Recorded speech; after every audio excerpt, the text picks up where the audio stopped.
alanganin po ang sitwasyon sa Pilipinas, mga kaistorya. Mukhang delikado po ang sitwasyon natin dito sa ating bansa. Dahil po sa China at kagagawan din po ng mga kababayan natin na mga maka-China.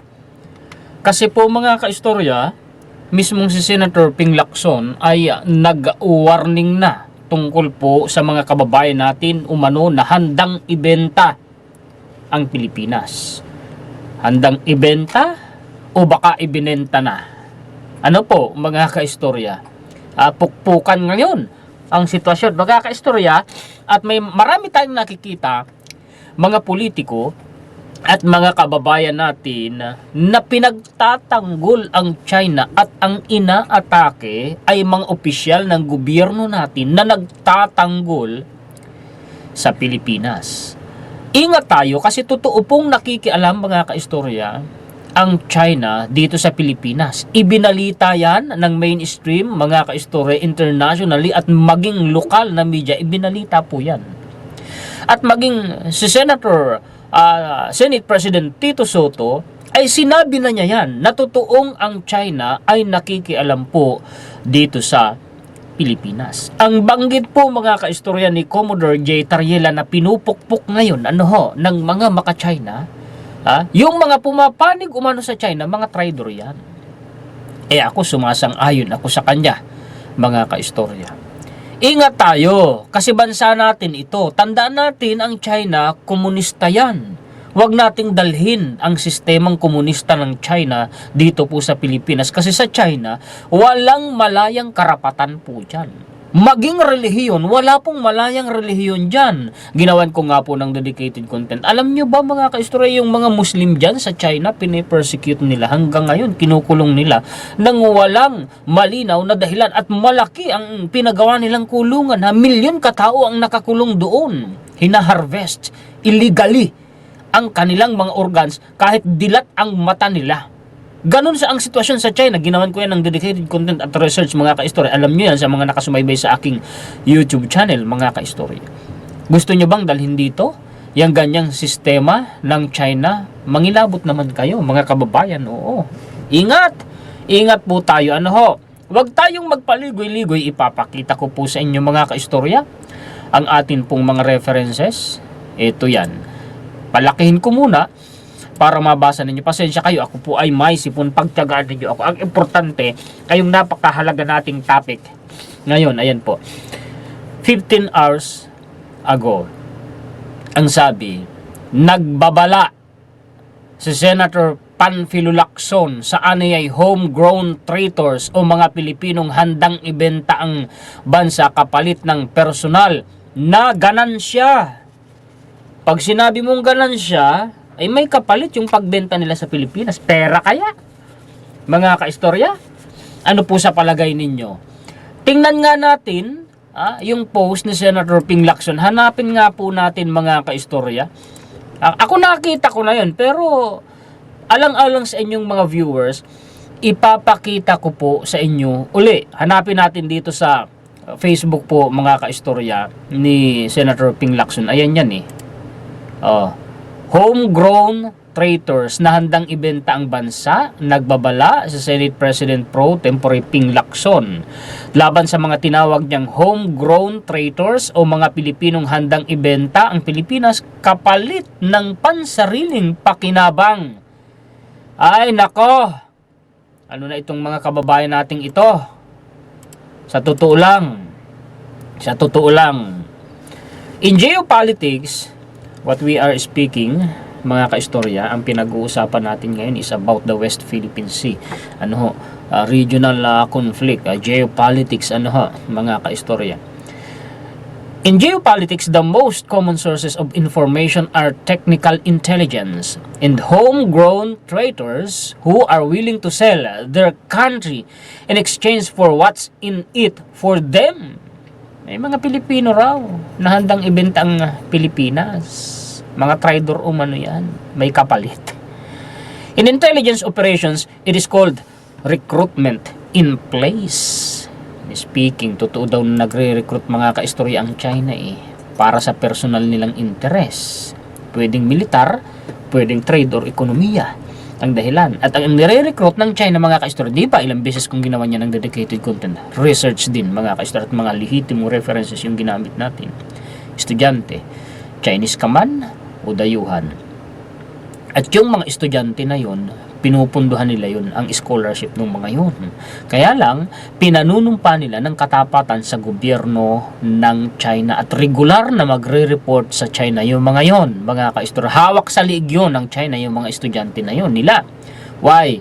Kasi po, ang kanilang mga kamag-anak sa China ay yun po yung ginagamit ng China na panakot dun sa mga estudyante. At pagkatapos pa na yan mga ka-istorya ay makagraduate, maglilingkod pa yan sa gobyerno ng China. Yun yung kapalit ng scholarship na binibigay ng China mga ka-istorya. At ito pa, may mga nire-recruit din pong mga scientists, mga scholars. Isipin ninyo. Ang ibinabayad, magkano? Aba, ay meron pong mga ka-istoryang signing bonus na bahay, binibilhan ng bahay, at kung kumputin mo pa yung signing bonus na pera na ibinibigay sa halaga ng palitan ngayon mga kaistorya ng pera, nagkakahalaga ng nasa 41 million pesos. Sino nakapanood sa inyo nun? Nung research ko na yun, ginawan ko po yun ng content mga kaistorya. Basahin natin ha yung sinabi po na may website po ito si Senator Ping Lacson. Doon tayo sa part na Tagalog. Alam ko laging may Tagalog yan mga kaistorya siya O ayan no. Okay. Dito na tayo. Ani Lacson na mahigit 5 dekada nang naglilingkod sa bayan kung saan sundalo ito halos kalahati nito ay ginugol sa intelligence work. Kaya nga magaling sa intelligence yan Yan din si Senator Ping Lacson noon, mga kaistorya, ang nagpaputok ng impormasyon na sinabi niya may natanggap siyang intel report, impormasyon na dahil umano sa Pogo, nasa 2,000 hanggang 3,000 militar, sundalong Chinese na ang nakapasok sa Pilipinas dahil dyan sa Pogo. Ang ganitong mga traidor kasama ng technical intelligence ang pangkaraniwang pinanggagalingan ng impormasyon sa geopolitics. Huwag na natin tong basahin kasi binasa ko na yun kanina. Mga kaistorya. Ang pinag-uusapan, mga kaistorya, Kalayaan Island Group, ibig sabihin West Philippine Sea. Ano po, mga kaistorya. Ngayon, puntahan natin itong mga kaistoryang binanggit ng ABS-CBN. Kinote nila, yun po mga kaistorya, sinabi ni Senator Ping Lacson. May binanggit dito, ang ABS-CBN tungkol sa Kalayaan Island Group, kung papaano po mga kaistoryang naging pag-aari ng Pilipinas yan at naging teritoryo natin yung Pag-asa Island na bahagi po ng Kalayaan Island Group sa West Philippine Sea. Ito yan. Sa mga hindi pa nakakaalam, kasi alam kong marami na sa inyong nakaalam kung papaano po mga kaistoryang napunta sa Pilipinas ang Kalayaan Island Group. Dahil yan sa kagagawa ni Tomas Cloma, isa po itong negosyante si Tomas Cloma at explorer ito Pero negosyante yan, mayaman yan. Ang negosyo niyan, pangisda. Marami ang pag-aari noon na bangkang pangisda. Si Tomas Cloma ang nakatuklas sa Kalayaan Island Group. Basahin natin sa ibaba Noong May 11, 1956, kasama niya yung mga tauhan niya, nasa 40 tao, mga kaistorya. Si Tomas Cloma, kasama ang kanyang kapatid na si Philemon, ay natuklasan nga po mga kaistorya yung Kalayaan Island Group na yan. Nasa 380 miles umano ang layo mula sa Palawan, dyan sa South China Sea na ngayon ay tinatawag natin na West Philippine Sea. Tinawag niya yung Kalayaan Island Group na Free Territory of Freedom Land. Pagkatapos ng 4 na araw noong May 15, 1956, mga kaistorya, nag-issue po ng kopya ng Notice to the Whole World itong si Tomas Cloma, mga kaistorya, na bawat isla doon sa natuklasan niya mga kaistorya ay kasama na doon sa teritoryo na ito, na Free Territory of Freedom Land. Dineklara po ni Tomas Cloma noong May 31, 1956, mga kaistorya, in-establish na niya talaga yung Free Territory of Freedom Land, at siya nga po mga kaistorya ay inimporma niya pa, ipinaalam niya pa yan sa Secretary of Foreign Affairs ng Pilipinas. Sinabi niya sa Secretary ng Foreign Affairs ng Pilipinas noon, mga kaistorya, na yan ay idinideklara na niya na freedom o na Free Territory of Freedom Land noong May 31 yan, 1956. 1956. Noon naman po mga kaistorya, na July 6, idineklara niya sa buong mundo, na mga kaistorya, na itinatatag niya ang isang gobyerno dyan sa Free Territory of Freedom Land. So, kumbaga nagtatatag na siya, nagsisimula siyang magtatag na ng isang bansa. Kasi teritoryo na yung dinideklara niya noon noong July 1956. At ang pinakakapital, mga kaistorya, kumbaga sa Pilipinas, ang capital city natin ay Manila, di ho ba? Ang pinaka-capital naman ng Kalayaan Island Group o nung Free Territory of Freedom Land ay ang Pag-asa Island. Yan yon mga kaistorya. Maraming nagalit sa kanya noon. Unang-una na nga po mga kaistorya, ang Taiwan. Yun ang dahilan kung bakit po inukupa ng Taiwan yung Ito Aba Island. Yan yung dahilan yan mga kaistorya, yan yung kwento. At dahil dyan, sa pagdeklara na niya na idinideklara niyang teritoryo, ang Free Territory of Freedom Land, at tinatagan na niya ng isang gobyerno, of course, expected, siya ang nakatuklas, siya ang nagtatag, hindi siya din ang pinuno ng gobyerno. Mga kaistorya, nakulong yan, panahon ng Marcos Sr., 1974, dahil sa grounds na usurpation of authority. Nautakan yan ni Pangulong Marcos Sr. noon. Habang nakakulong yan, kinausap yan si Tomas Cloma, mga kaistorya. Ibinenta niya eventually, sa madaling sabi, ibinenta niya mga kaistorya sa gobyerno ng Pilipinas under the President Ferdinand Marcos Sr. noon ang Kalayaan Island Group sa halagang peso. Immediately, mga kaistorya, nang nagkaroon na ng deed of assignment na ibenta na sa gobyerno ng Pilipinas ni Tomas Cloma, yung Kalayaan Island Group, ipinag-utos agad-agad ni Pangulong Marcos Sr. mga kaistorya, sa pangunguna ni Enrile noon, inutusin niya ang armed forces. Ang nangunguna ay ang Defense Secretary noon na si Enrile, mga kaistorya, na okupahin na yung Kalayaan Island Group. Unang-una na ang Pag-asa Island. Dinevelop na agad yan ng Pangulong Marcos Sr. noon, mga kaistorya. Pinalagyan na niya ng runway. Tapos pinadalhan niya ng armed battalion. Ang pagkakaterminong ginamit pa nga dito, Heavily Armed Battalion of Marines. Ipinadala doon para mag-istasyon doon sa Pag-asa Island. At nagdala din ang Pangulong Marcos Sr. noon ng 200 Pilipino na sibilyan na doon na maninirahan sa Pag-asa Island. Why? Alam nyo, talino at taktika yan, mga kaistorya. Sa mundo kasi, kapag ang isang features, mga kaistorya, sa karagatan, kung sino ang unang nakatuklas, kung sino ang unang nag-okupa at nag-develop, kung hindi ako nagkakamali, kanya na yun. Masasabing kanya na yun, teritoryo niya na yun, once na may nakatira na dong mga sibilyan. Kaya pinadala ng sibilyan at nilagyan pa ng nakaistasyong heavily armed na batalyon ng Marines. Yan po yung kasaysayan yan, mga kaistorya. At sa ngayon, mga kaistorya, through the presidential decree din ng Pangulong Marcos Sr. na ginawan ko na rin, mga kaistorya, ng content, idineklara ng Pilipinas na ang Pag-asa Island po, mga kaistorya, ay bahagi ng teritoryo natin na sakop po, mga kaistorya, ng probinsya ng Palawan. Kaya hindi mo pwedeng sasabihin na ang West Philippine Sea ay bastang exclusive economic zone lamang. Hindi mo pwedeng sabihin na yan ay sovereign rights lamang. Misleading yun mga kaistorya. Hindi mo pwedeng sabihin na iba ang teritoryo, iba ang sovereign rights, at iba ang exclusive economic zone. Pasensya na, medyo humahagaw ako kasi may sipon nga po ako, mga kaistorya. Hindi mo pwedeng sabihin ganun lang yun. Why? Oo nga, at exclusive economic zone natin yan.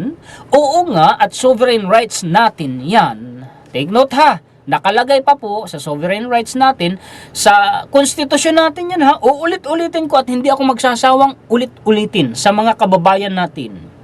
Sa konstitusyon natin, Article 12, kung hindi ako nagkakamali, National Economy and Patrimony, Section 2, Paragraph 2, na dapat ang mga karagatan ng Pilipinas, ang exclusive economic zone ng Pilipinas, ang sovereign rights ng Pilipinas, obligasyon ng Estado, siyempre Estado sa pamamagitan ng gobyerno, na protektahan ang katubigan, karagatan ng Pilipinas at sovereign rights ng Pilipinas. Exclusive economic zone yon, mga kaistorya. Pag sinabi nating exclusive economic zone, sovereign rights, West Philippine Sea dyan, sa South China Sea, mga kaistorya. Ang sabi, exclusively, pag sinabi mong exclusively, mga kaistorya, tanging sa iisa lamang, walang ibang kahalo. Ano yung iisa? Tanging iisang lahi lamang, Pilipino lamang ang dapat nakikinabang dyan. Pag sinabi pang gobyerno, bahagi ng gobyerno, mga opisyal ng gobyerno, from the president pababa.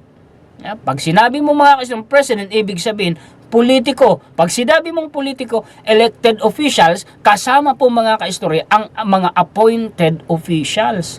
Bahagi sila niyan. Obligado sila niyan. Pero nakikita natin sa mga elected officials natin, meron po mga kaistoryang parang itinatakwil ang eksklusibong karapatan natin dyan po sa West Philippine Sea.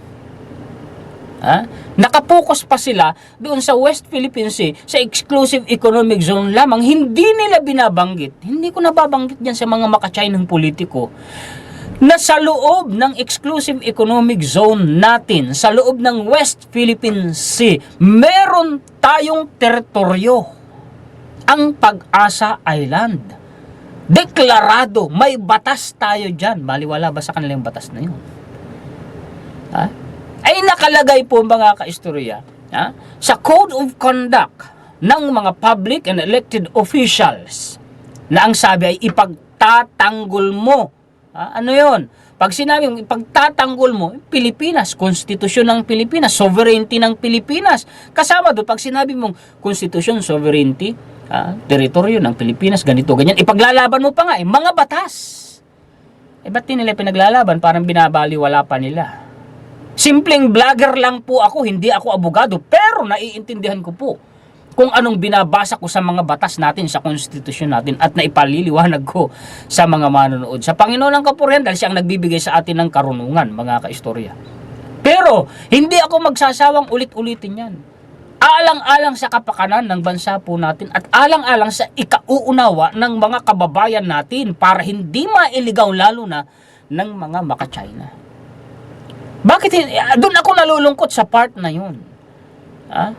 Para bagang binabaliwala ang exclusive economic zone natin, na siya ring sovereign rights natin, na nasa konstitusyon natin. Uulitin ko, dapat exclusively, tanging mga Pilipino lamang dapat ang nakikinabang dyan. At ang sovereign rights na yun, dapat pinoprotektahan niya ng gobyerno, bahagi ng gobyerno, mga elected officials. Alam nila yan, imposibleng hindi. Bakit hindi nila pinoprotektahan? Bakit parang pumapabor pa sila sa China? At bakit hindi rin nila sinasabi sa mga Pilipino na sa loob ng West Philippine Sea, sa loob ng exclusive economic zone natin, meron tayong teritoryo, yun ay ang Pag-asa Island. Sabi ba nila na ibigay mo na sa China ang isang bahagi ng teritoryo natin, ang Pag-asa Island? I-give up mo na yan sa China, ang sovereign rights natin, na dapat atin lang, tayo lang nakikinabang. Ganun ba yun? Nakakalungkot, no? Mga kaistorya, no? Nakakalungkot. Ang sabi naman po ni Commodore J. Tariela, palakihin ko, "You are considered a traitor," Tariela warns, versus backing China's claims in West Philippines. Yung mga traitor daw po yung mga yun. Pinupukpok to ngayon ng mga maka-China, mga kaistorya. Commodore J. Tariela, Philippine Coast Guard, spokesperson for the West Philippines, sabi ni Rowena Guanzon, tigilan mo na yan. Parang gusto niya tumahimik na si Commodore J. Tariela. Hindi ikaw ang Department of Foreign Affairs. Sabi niyang ganun. Gusto mong patahimikan, kaya nga spokesperson, madam. Ibig sabihin, tagapagsalita ng gobyerno natin dyan sa Philippine Coast Guard para sa West Philippine Sea. Kaya nga po spokesperson. Wala pong spokesperson na tamimi at nananahimik lamang. Pag sinabi pong spokesperson, nagsasalita po yan. Kaya paano nyo po yan patitigilin? Parang gusto nyo patahimikin. Sablay po kayo, madam. Mali kayo dyan. Hindi ko kayo kayang sang-ayunan. On Wednesday, kailan ba ito? Itong petsa nito, tingnan natin. February 4, 2026. On Wednesday, warned that supporting China's claim in the West Philippine Sea at the expense of the Philippine sovereignty and sovereign rights amounts to treason. Mga traidor. Bakit di na lang natin kasuhan yan, ng gobyerno natin, kasi treason na daw po yan eh. Malinaw naman yun eh. Yung sovereign rights pa lang nasa konstitusyon natin yan. Pinakamataas na batas sa Pilipinas, konstitusyon. If you are undermining our own position, if you are defending the position of the People's Republic of China, if you are advancing their interest, at some point questioning our position, I don't think this is a patriotic service to the Filipino people. This is actually treasonous. You are considered a traitor already. Agree? Exactly. Diba? Hindi mo maintindihan tong mga maka-China eh. Actually, ang tingin ko dyan, ang gugulo lang yan eh. Ginugulo lang ang isipan ng taong bayan eh. Sinong napapaboran sa panggugulo nila? China. Ito, pakinggan yung mga kaistorya ha. Ang sabi po ni Commodore J. Tariela para maintindihan yung sinasabi ko. Ako sang-ayon dito eh. Alam mo sir, minsan confusing ang statement ng mga DDS. Ang sabi nila, ayaw daw nila ng gera. Pero maraming DDS na nagsasabing, ba't hindi nyo bombahin ng tubig? I mean, not just for Senator Robin, no? But even for DDS vlogger. Ngayon na naman, ba't nyo inaaway ang China? Malaking bansa yan, malaking tulong sa ekonomiya natin. Ngayon na naman, ang linya nila, hindi, tapusin na natin yung economic partnership natin sa China. It's parang parang hindi ko magets kung ano ang paninindigan talaga ng mga DDS vloggers. Di ba? Di ba mga kaistorya? Bakit? Parang nanggugulo na nga lang eh. Kumanan ka kumaliwa, hindi mo malaman kung anong paninindigan nila eh. Di ba? Di ba? Sabi, may nagsasabi na, huwag makipag-gira sa China. Gigirahin tayo ng China ganito, ganyan. Tigilan nyo yan. Huwag tayong makipag-gira. Talo tayo dyan. Mapapahamak tayo dyan. Sino bang nagsabing makikipag-gira tayo sa China? Wala naman Pag pinagtatanggol mo ba ang West Philippine Sea, meaning makikipag-gira ka na, hindi naman yung ganun Diba? Sino nagsabi na makikipag-gira? Sinong banggit ng gira? Di ba mga DDS? Gobyerno natin at pro-government, di naman nababanggit na makikipag-gira tayo Mga DDS lang naman nagsasabi Diba? Mga kaistorya. Presidente nga natin Ayun ang gira. Armed Forces of the Philippines, ang sabi, we will not fire the first shot. O hindi tayo mag-uumpisa ng giyera. Kung tayo man ngayon ay naghahanda at pinalalakas ang armed forces po natin, kung tayo man ngayon ay nagagawa ng pagbabantay at paglalayag at joint patrol dyan sa West Philippine Sea, bahagi lamang yun ang pagtatanggol sa teritoryo natin. Sasabihin naman, exclusive economic zone lang yan, hindi teritoryo. Mali! May teritoryo nga tayo dyan. Yung Pag-asa Island, bahagi ng probinsya ng Palawan. Di mo ba, mga kaistorya, ang linaw-linaw po nun. Hindi tayo makikipag-gira. Mismong gobyerno natin, mismong presidente natin, hindi yan ang sinabi, ayaw niya ng ganyan. At mismong konstitusyon natin, mga kaistorya, hindi rin po pwedeng gawing national policy ang pakikipag-gira. Diba? Yun nga po mga kaistorya, yung provision na yun ng konstitusyon natin, the Philippine Constitution denounces war as a national policy. Binabaluktot nila yon. Mamaya ipapaliwanag ko. Sabi, huwag tayo makipag-gera. Sabi naman ni Senator Robin Padilla, bombahin rin ninyo ng water cannon. Senator Robin Padilla, ang definition po ng Coast Guard natin ay civilian. Samantalang ang Coast Guard po ng China ay affiliated po yan sa PLA nila. Oo, kaya nga po may mga barko ang China na may canyon mismo, as in canyon, gun turret. Bombahin mo yon. Kaya nga po mga kaistorya, lagi pong inaalalayan ng warship ng China ang Coast Guard nila. Kasi military in nature po ang Coast Guard ng China. Bubombahin mo yon, civilian yung atin. O di para kang nag-umpisa ng pakikipag-giyera noon. O kaya nga, sabi ni Commodore Yetrayela, hindi mo maintindihan, magulang sinasabi ng mga DDS. Di ba? Kaya nga sablay si Senator Robin Padilla dun Eto yan, ipakita ko sa inyo nasa Supreme Court e-library po tayo, palakihin ko para mabasa po ninyo. Article 2 mga kaistorya, ng 1987 Constitution. Ano ha? Section 2. Palakihin ko nga. No, yun na yung pinakamalaki na maibibigay ko. Hindi, pwede pa ganyan. Section 2. Ayan o. The Philippines renounces war as an instrument of a national policy. Kaya ang sabi ni Presidente BBM, hindi tayo makikipagyera. Sabi ng gobyerno natin, we will not fire the first shot. Hindi tayo ang unang magpapaputok, hindi tayo mag-uumpisa ng gyera. Diba?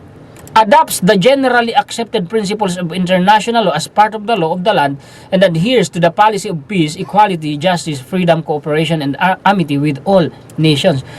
One historiador, paano kung tayo ang ginera? Yun na po yung exception. Nandito po yan sa section 4. Hindi pala tayo manggigiyera, one historiador Correct. Kasi dinedenounce nga ng konstitusyon natin bilang pulisiya yung pakikipaggiyera. Pero paano kung tayo ang sinugod? Tayo ang ginera, yun na po yung exception. Nandyan po sa section 4. Anong sabi sa section 4? Ito po. The prime duty of the government is to serve and protect the people. Pag sinugod na tayo, obligado na ang gobyerno natin na kumilos. Kasi, mga kaistorya, ang obligasyon ng gobyerno ay pagsilbihan at protektahan ang taong bayan. Ito pa, dagdagan pa natin para mas malinaw. The government may call upon the people to defend the state. Ibig sabihin yan, mga kaistorya, kung tayo ang ginera at sinugod, may kapangyarihan ang presidente ng Pilipinas. Kasi siya ang nasa gobyerno pinuno ng gobyerno.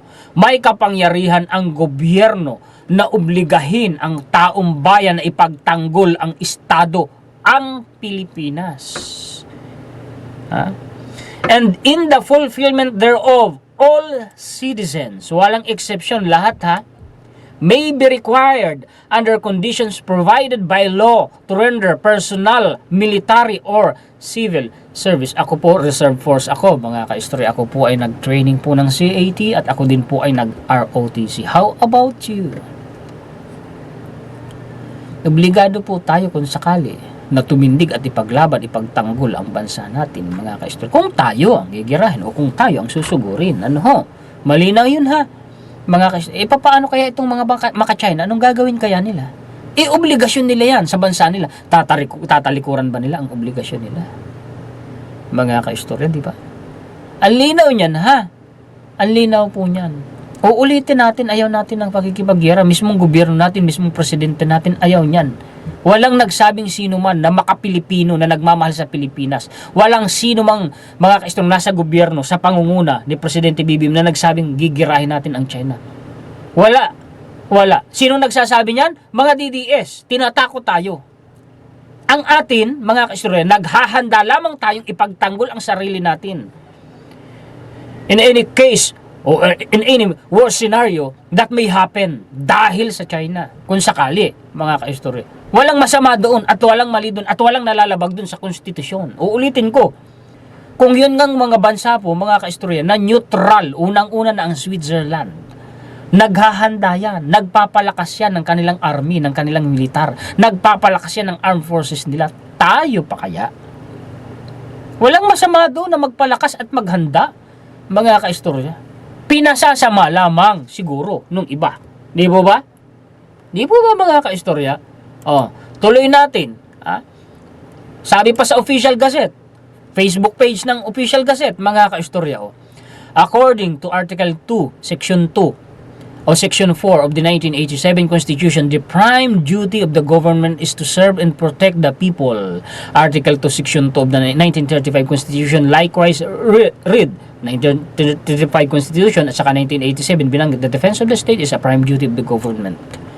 And speaking, suggestion ni Enrile noon, mga kaistorya, na ibalik na lamang kung sakali sa 1935 Constitution ang Pilipinas at yan daw po yung pinakasimpleng konstitusyon, sabi niya nung napag-uusapan yung charter change, mga kaistorya. Anong panganib? Sabi kasi ang China talaga totoong nakikialam na sa panloob internal affairs ng Pilipinas. Oo. Senador mismo ang may sabi. Sinabi niya yan noong May 2, 2025 sa Senate President noon ang nagsabi. Hindi pa si Senate President noon. Ayaw ng China, Tito Soto vows to block move to repeal Philippine Maritime Zones Act. Mabuti lang nandyan si Senate President Tito Soto, no, mga kaistorya. Ito, batas natin ito na naglalagay po ng mga coordinates dyan sa West Philippine Sea.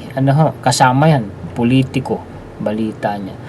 Former Senate President Vicente Soto III. Bakit former? Kasi nung nanalo siya sa midterm, hindi pa siya Senate President noon. Dating naging Senate President siya panahon ng Duterte administration. Tapos naging Senate President ulit ngayon. Vowed to block any move to repeal the Philippine Maritime Zones Act, a law that China is opposing if elected in the upcoming election. Kita nyo?